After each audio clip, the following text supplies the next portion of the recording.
guys, welcome to my YouTube channel Divya's Life Science. So I want you to share, like, subscribe my channel for more such updates. So let's begin with the new topic of today, that is cancer, a comprehensive overview. So let's start the topic. So today हम ये देखेंगे कि cancer का क्या symptoms होता है, कैसे वो डायग्नोस किया जाता है, इसका ट्रीटमेंट और प्रिवेंशंस क्या क्या है. सो कैंसर क्या होता है. So cancer is a group of diseases characterized by the uncontrolled growth and spread of abnormal cells. जैसे कि आप जानते हो, एक नॉर्मल सेल साइकिल के थ्रू मियोसिस माइटोसिस करता हुआ एक नॉर्मल सेल डिवीज़न को परफॉर्म करता है.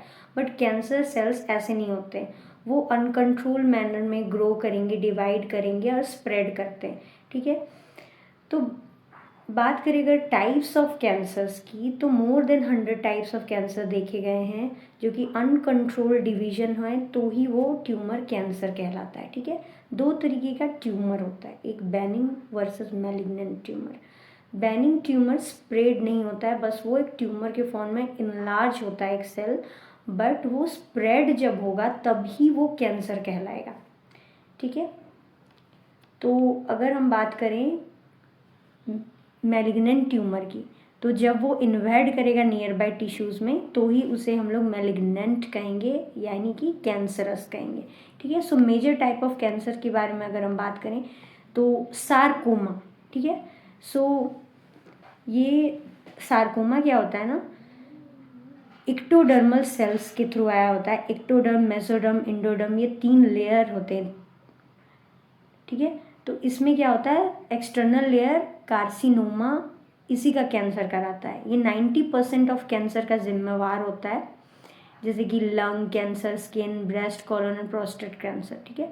सार्कोमा कैंसर 1% होते हैं, जैसे कि बोन्स में, मसल्स, फैट और ब्लड वेसल्स में. ल्यूकीमिया ब्लड फॉर्मिंग टिश्यूज़ में देखा जाता है, 4% ये देखा जाता है. और बोन मैरो का कैंसर होता है ये. ठीक है.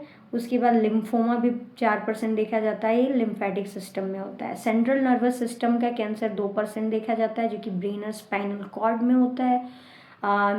मेलानोमा कैंसर ये पिगमेंट प्रोड्यूसिंग सेल मेलानोसाइट्स का कैंसर होता है. ठीक है. स्किन में प्रेजेंट होता है मेलानिन पिगमेंट, उसी का ये कैंसर होता है. ठीक है. अब कॉजेज और रिस्क फैक्टर की अगर हम बात करें, टोबैको च्यूइंग. ठीक है. ये क्या होता है, 30% ऑफ ओरल कैंसर का कारक यही होता है. ठीक है. अब बात करें ओरल कैंसर, थ्रोट या माउथ कैंसर की का वजह यही होता है. अब यूवी रेडिएशंस के थ्रू भी बहुत सारे प्रोलॉन्ग सन एक्सपोजर या टैनिंग हो गई, तो इससे स्किन डैमेज जो होता है ना, स्किन का कैंसर इसी से होता है, जैसे कि मेलानोमा, ये सब कुछ स्किन कैंसर के अंडर में ही आते हैं. ठीक है. उसका रिस्क को बढ़ा देते हैं. और जेनेटिक म्यूटेशन की अगर बात करें, तो जेनेटिक म्यूटेशन बहुत धीरे धीरे, बहुत स्लोली होता है, इसीलिए ये कैंसर बहुत लेटर स्टेज ऑफ लाइफ में देखने को मिलता है. तुरंत ये ऑल ऑफ अ सडन नहीं हो जाता है, जेनेटिक म्यूटेशन को होने में समय लगता है. उसके बाद देखा जाता है वायरस एंड इन्फेक्शन के द्वारा भी बहुत सारे कैंसर्स होते हैं, जैसे कि ह्यूमन पेपिलोमा वायरस के द्वारा सर्वाइकल कैंसर देखा जाता है फीमेल्स में. फिर हेलिकोबैक्टर पैरोली के थ्रू स्टोमक कैंसर देखने को मिलता है. अब बात करें हैबिट्स की. ठीक है. तो मान लीजिए बहुत ज़्यादा ओबेसिटी है, डाइट ठीक नहीं है, जिसकी वजह से ओबेसिटी बहुत ज़्यादा है, तो ये भी बहुत सारे कैंसर्स के लिए ये अच्छा चीज़ साबित होता है.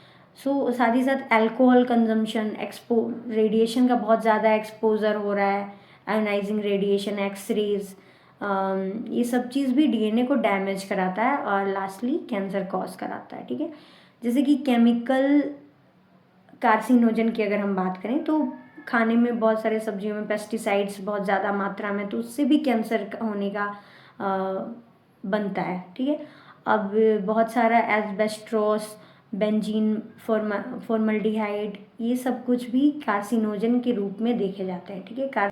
तो ये चीज़ आप डायग्नोसिस के लिए जा सकते हो. कोई भी थिकनिंग या लंप प्रेजेंट है ब्रेस्ट में या एल्सवेयर कहीं पे भी, डाइजेशन में डिफ़िकल्टी, स्वेलोइंग में डिफ़िकल्टी, तो ये चीज़ देखने को मिलता है. साथ ही साथ अगर बहुत ज़्यादा थकावट फील हो रहा है, एक्सट्रीम फैटिक, वेट लॉस देखने को मिल रहा है, तो फिर कोई भी पेन जो परसिस्ट कर रहा है काफ़ी प्रोलॉन्ग, तो भी ये चीज़ देखने को मिलता है। फीवर रह रहा है तो भी ये चीज़ देखने को मिलता है।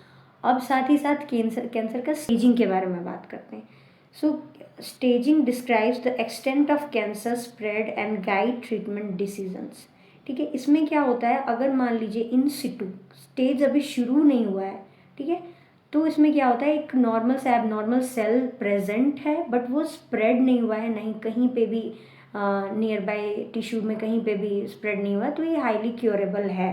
ठीक है, अगर फर्स्ट स्टेज ऑफ कैंसर है जिसे हम अर्ली स्टेज बोलते हैं, तो ये क्या होता है, एक स्मॉल ट्यूमर बन चुका होता है अपने लोकलाइज्ड ओरिजिन में, लेकिन वो स्प्रेड नहीं हुआ होता है अपने लिम्फ नोड में। ठीक है, अब इस कंडीशन में बहुत सारे कैंसर अपने आप को 4 से 5 साल तक होल्ड करके रख सकते हैं।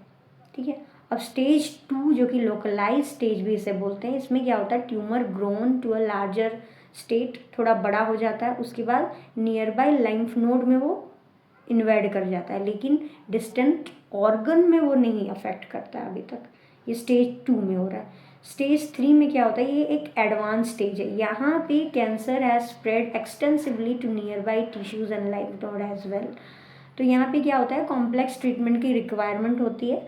उसके बाद मेटास्टैटिक, ये 4th स्टेज होता है। इसमें क्या होता है, cancer has spread to entire organ, metastatic metastasis हो गया यहाँ पे ट्रीटमेंट फोकस किया जाता है कंट्रोल में और क्वालिटी ऑफ लाइफ को इम्प्रूव करने में।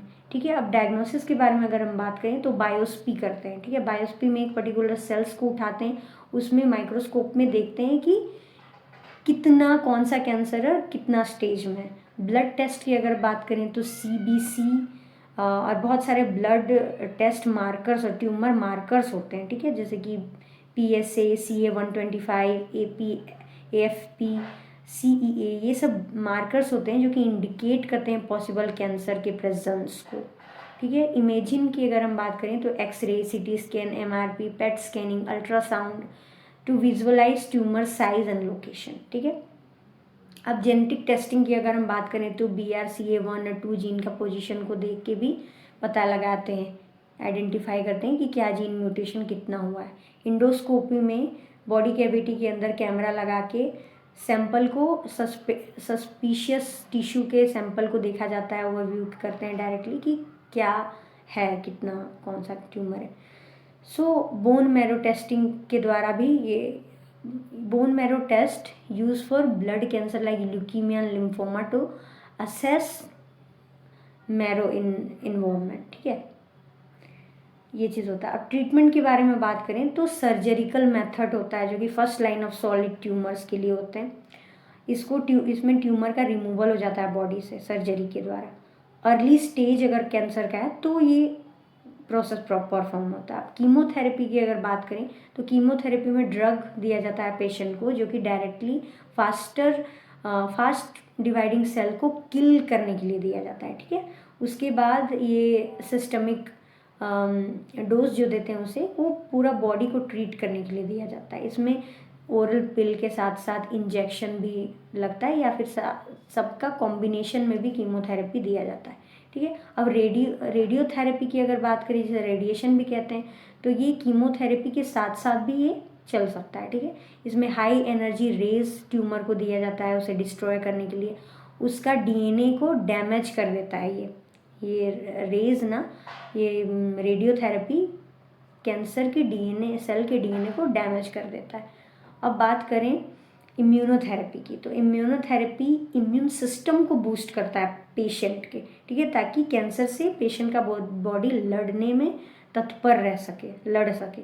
ठीक है, यहाँ पे कुछ साइड इफ़ेक्ट्स होते हैं और ये कीमोथेरेपी के साथ इसको भी दिया जा सकता है। अब टारगेट थेरेपी सबसे लेस हार्म करता है नॉर्मल सेल को। इसमें क्या होता है, ये अटैक करता है स्पेसिफिक कैंसर्स के ही प्रोटीन के ऊपर। ठीक है, और ये लेस हार्म करता है, ये टायरोसिन काइनेज एक्टिविटी को इनहिबिट कर देता है कैंसर के। उसके बाद ये तभी काम करेगा ना, ये रिक्वायर तभी होगा जब बायो मार्कर टेस्टिंग होगी, तो ही ये चीज़ आप परफॉर्म कर पाओगे।